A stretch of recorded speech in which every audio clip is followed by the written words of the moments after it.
Hello बच्चों, कैसे हैं आप? उम्मीद करती हूँ आप बढ़िया और एकदम मजे में होंगे, खुश होंगे और अपनी लाइफ को एंजॉय कर रहे होंगे। जी बिल्कुल जी, खुश रहिए, स्वस्थ रहिए, मस्त रहिए, यही जीवन जीने का सार है। देखिए, जब हम खुश होते हैं तो हम कार्य भी निपुणता से करते हैं। तो चलिए रहते हैं खुश और बढ़ते हैं अपने अध्याय की ओर। हमारे अध्याय का नाम है बच्चों, हमारी वन संस्कृति। हमारी वन संस्कृति, इसकी हमें हिफाजत करनी होगी। तो बच्चों, वनों का संरक्षण और पर्यावरण की रक्षा हमारा प्रथम और प्रमुख कर्तव्य होना चाहिए। इसी बात को समझाने का प्रयास करते हुए प्रस्तुत पाठ में बताया गया है, वनों के समाप्त होने से हमारी प्राकृतिक और सांस्कृतिक धरोहरों का अस्तित्व भी संकट में पड़ जाएगा। तो आइए जाने कैसे। हमारे आसपास का प्राकृतिक वातावरण जिसमें हम रहते हैं पर्यावरण कहलाता है। हवा, पानी, धूप, गर्मी, सर्दी, बरसात, धरती, पर्वत, नदियां, जीव जगत, पेड़ पौधे आदि सभी हमारे पर्यावरण के अंग हैं। इन सभी का हमारे जीवन से सीधा संबंध है और ये हमें प्रभावित करते रहते हैं। इनका प्रभाव हम पर पड़ता है। इसीलिए पर्यावरण के बारे में जानना और उसे जीवन के अनुकूल बनाए रखना हम सबके हित में है। हित का अर्थ होता है हमारे लिए ही अच्छा है। आइए अपने पर्यावरण के दुख सुख को भी देखें। तो बच्चों, प्रकृति ने धरती पर नाना प्रकार की वस्तुएं बनाई है, जिनके कारण हमारी धरती सुंदर और सुहावनी लगती है। आपने भी हरे भरे बाग बगीचे, भांति भांति के जीव जंतु तथा मनमोहक पर्वत श्रृंखलाएं, मनमोहक यानी कि मन को मोहने वाली मनमोहक पर्वत श्रृंखलाएं, झरने, नदियां आदि देखे होंगे। भला कौन ऐसा है जिसका पहाड़ों की ठंडी हवा खाने, झरनों से गिरती फुहार देखने तथा नदियों के कल कल बहते पानी को निहारने का मन नहीं करता।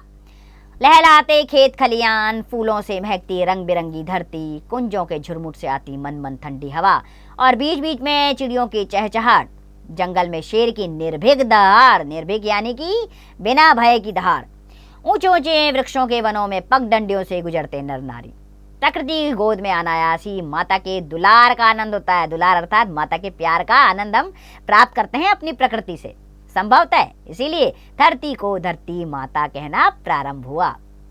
तो बच्चों, ये नाना प्रकार के सुहावने पेड़ पौधे, जीव जंतु, पर्वत, नदियां ही नहीं बल्कि जल के भीतर रहने वाले जीव तथा आकाश में विचरने वाले पक्षी, विचरने वाले यानी कि आकाश में उड़ने वाले, विचरण करने वाले पक्षी, बहती हवा और फसलों तथा फल फूलों से लदी वनस्पतियां हमारी धरती माता के सुंदर वस्त्र और आकर्षक गहने हैं।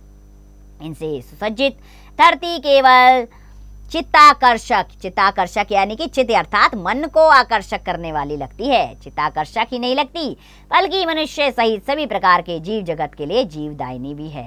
अर्थात हमारे आसपास का जो भी वातावरण है, झरने हो, तालाब हो, पेड़ हो, उड़ते पक्षी हो, ये सब हमें आनंद प्रदान करते हैं। तो बच्चों, अब आप ही सोचिए कि जिस माँ की गोद में जीवन, भोजन तथा दुलार और भरपूर लाड़ प्यार मिले, उसकी रक्षा कौन नहीं करना चाहेगा। यदि ऐसी धरती माता के सौंदर्य यानी कि उनकी सुंदरता को कोई नष्ट करे तो क्या कोई भी व्यक्ति उसे बर्दाश्त कर सकेगा। लेकिन आज हमारी धरती माता के गहनों और कपड़ों की उसके अपने ही मानव पुत्रों ने स्वार्थवश लूट खसोट मचा रखी है। इसका परिणाम यह हुआ है कि धरती पर प्राकृतिक वस्तुओं का धीरे धीरे अभाव होता जा रहा है। पेड़ पौधे हमारे जीवनाधार हैं, जीवनाधार यानी कि हमारे जीवन के आधार हैं। वे हमें हरियाली, खाने के लिए स्वादिष्ट फल, सजावट के लिए फूल, मन की शांति के लिए ठंडी हवा और आंखों की शीतलता यानी कि शांत रखने के लिए शीतलता हेतु सुंदर दृश्यावली देते हैं। वृक्षों की जड़ें धरती में चारों ओर फैलकर मिट्टी को बांधे रखती है, जिससे हवा और वर्षा के पानी से मिट्टी बहती नहीं है। वृक्ष रेगिस्तान को बढ़ने से रोकते हैं। समुद्र से भाप बनकर जो पानी उड़ता है, वह वृक्षों के कारण ठंडा होकर धरती पर बरसता है, जिससे खेतों में हमारी फसलों को पानी मिलता है। वृक्ष हमारी सांस से निकली प्रदूषित हवा को स्वयं इस्तेमाल करके बदले में हमें ऑक्सीजन से भरपूर साफ हवा देते हैं, जिससे हमारा खून साफ होता है और हम स्वस्थ रहते हैं। वृक्षों से हमें ईंधन और इमारतों के लिए लकड़ी आदि मिलती है। उनसे हमें गोंद, रेजिन, छाल, जड़ी बूटियां आदि नाना प्रकार की जीवन उपयोगी वस्तुएं मिलती हैं। अर्थात जीवन में उपयोग में लाने वाली वस्तुएं हमें वृक्षों से मिलती हैं। लेकिन खेद की बात है कि वृक्षों ने इन्हीं गुणों के कारण लोग वृक्षों की अंधाधुंध कटाई कर रहे हैं। बेहिसाब कटाई हो रही है वृक्षों की, जिससे धरती वीरान होती जा रही है। ऐसा लग रहा है ये धरती सुनसान हो रही है। रेगिस्तान बढ़ रहे हैं, वर्षा अनियमित होती जा रही है, यानी कि वर्षा का कोई समय नियत ही नहीं रह गया है। उपजाऊ मिट्टी बहकर नदियों में पहुंच रही है, जिससे वह उथली हो रही है और वर्षा का पूरा पानी अपने में ना समा पाने से नदियों में भीषण बाढ़ें आती हैं। बादल बिना बरसे चले जाते हैं, अतः जगह जगह सूखा पड़ रहा है। मौसम बदल रहा है, जिससे फसलों की पैदावार ठीक से नहीं हो पा रही है। वृक्ष तैयार होने में बहुत समय लगते हैं, अतः उन्हें लगाने और पालने पोसने के बजाय यदि उन्हें यूं ही काटते रहे तो पर्यावरण दूषित हो जाएगा और धरती पर अनेक प्रकार की विपदाएं यानी कि विपदाएं आने लगेंगी। अतः अपने पर्यावरण को संतुलित रखने के लिए वृक्षों को लगाना और उनकी देखभाल करना हम सभी का परम कर्तव्य है। एक तो हवा को शुद्ध करने के लिए प्राकृतिक कारखानों, वृक्षों तथा वनों की कटाई से शुद्ध और अशुद्ध हवा का संतुलन बिगड़ रहा है। दूसरे, सैकड़ों कल कारखाने दिन रात अपनी चिमनियों से धुआं उगलकर हवा को अशुद्ध करते रहते हैं। पेट्रोल और डीजल से चलने वाली गाड़ियां लगातार ऑक्सीजन पीकर कार्बन डाइऑक्साइड उगल रही हैं। सड़ी गली चीजें साफ हवा को दूषित कर रही हैं। प्रदूषित हवा के कारण मानव नाना प्रकार की बीमारियों का शिकार हो रहा है। अनेक प्रकार की शिकारियां मानव के शरीर में आ रही हैं। दमा और फेफड़े की बीमारियां दिनों दिन बढ़ती जा रही है। बढ़ती आबादी के साथ बस्तियों, गलियों आदि में गंदगी का बोलबाला है। घरों का कूड़ा करकट, सड़ी गली सब्जियों, छिलकों के ढेर, नालियों का सड़ता पानी आदि वायु प्रदूषण के घरेलू कारण बन गए हैं। हवा के बाद मनुष्य की दूसरी आवश्यकता पानी है। डॉक्टरों के अनुसार आज बीमारियों में से लगभग 80% का कारण दूषित पानी का उपयोग है। गंदे पानी में रोगों के रोगाणु आसानी से पनपते हैं और बीमारियां फैलाते हैं। इसके स्रोत प्राय कुएं, तालाब तथा नदियां आदि ही हैं। आज शहरों की सारी गंदगी ढोने वाले नाले पास की उन्हीं नदियों में डाले जा रहे हैं जो पीने के पानी के स्रोत हैं। कल कारखानों की गंदगी भी नदियों में बहाई जाती है। मरे हुए पशु, अधजली लाशें गंगा जैसी पवित्र नदी में बहाने से उसका जल भी प्रदूषित हो रहा है। बड़े बड़े उद्योग ढेर सारा पानी इस्तेमाल करते हैं। उनसे पानी प्रदूषित होकर प्रतिदिन बाहर निकलता है, जिसे नदियों में बहा दिया जाता है। इस गंदे पानी में कई प्रकार के हानिकारक रासायनिक द्रव्य होते हैं। संगीत कानों को अच्छा लगता है तो शोर सिर दर्द का कारण बनता है। शोर शराबा ध्वनि प्रदूषण को जन्म देती है। हमारे कान एक सीमा तक ही ऊंची और तेज आवाज सुन सकते हैं। अधिक तीव्र ध्वनि अथवा धमाके से कान के पर्दों के फटने की संभावना रहती है। निरंतर शोर में रहने वाले ऊंची आवाज में बोलने के आदी होते हैं, जो कालांतर यानी कि लंबे समय से कालांतर में बहरे तक हो जाते हैं। शोर से मानसिक तनाव भी बढ़ता है। ऊंची आवाज में बजते लाउडस्पीकर, कानों में हेडफोन लगाकर संगीत सुनना, हवाई जहाजों की गर्जना, मशीनों की घड़घड़ाहट, मोटर गाड़ियों तथा अन्य वाहनों का शोर, ऊंची आवाज में हॉर्न बजाना, भीड़भाड़ की चिल्ल पुल पो आदि ध्वनि प्रदूषण के सामान्य कारण है।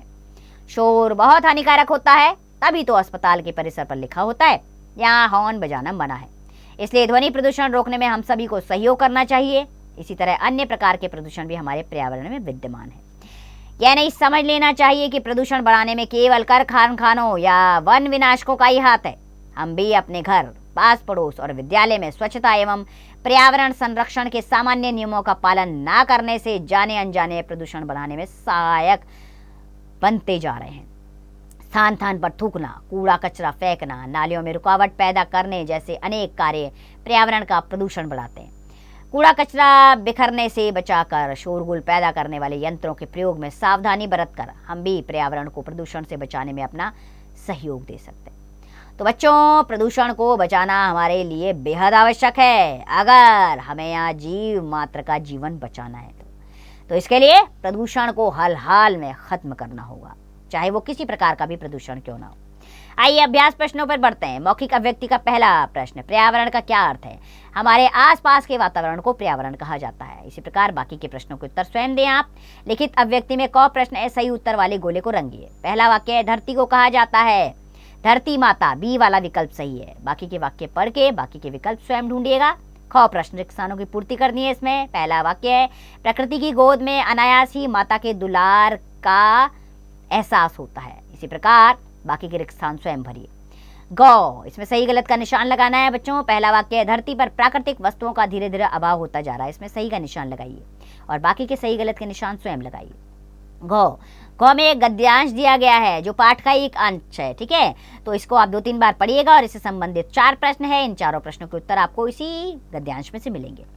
निम्नलिखित प्रश्नों के उत्तर दीजिए। पहला, पर्यावरण के अंग बताइए। पर्यावरण के अंग हमारी हवा, पानी, मिट्टी, पेड़ पौधे, जीव जंतु, ये सारे पर्यावरण के अंग हैं।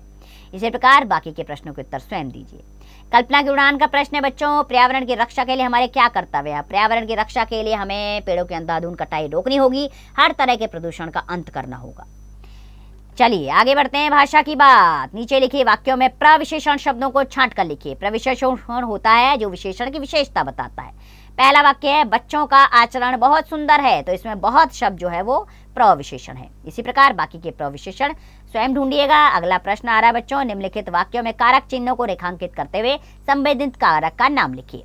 पहला वाक्य है वृक्ष रेगिस्तान को बढ़ने से रोकते हैं, तो इसमें को जो है वो कारक है। ठीक है, तो कर्ता ने कर्म को, तो इसमें कर्म कारक है। आगे बढ़ते हैं बच्चों हम और अगले प्रश्न पर आते हैं। निम्नलिखित वाक्यों में कर्म कारक या संप्रदान कारक पहचान कर लिखिए। देखिए कर्म कारक में जो होता है साधन होता है और संप्रदान कारक में अलग होने का भाव होता है। ठीक है, तो पहला वाक्य पढ़ते हैं हम, गांधी जी ने देश को आजादी दिलवाई, तो इसमें संप्रदान कारक है क्योंकि अलग होने का भाव है ना। इसी प्रकार बाकी के कारक पहचान कर आप स्वयं लिखेंगे। डॉ समास विग्रह कीजिए। वन विनाशक, वन विनाशक, तो इसका क्या समास विग्रह होगा। ठीक है, ये बताएंगे आप। सड़ी गली, सड़ी और गली। ठीक है, इसी प्रकार बाकी के समास विग्रह स्वयं कीजिए।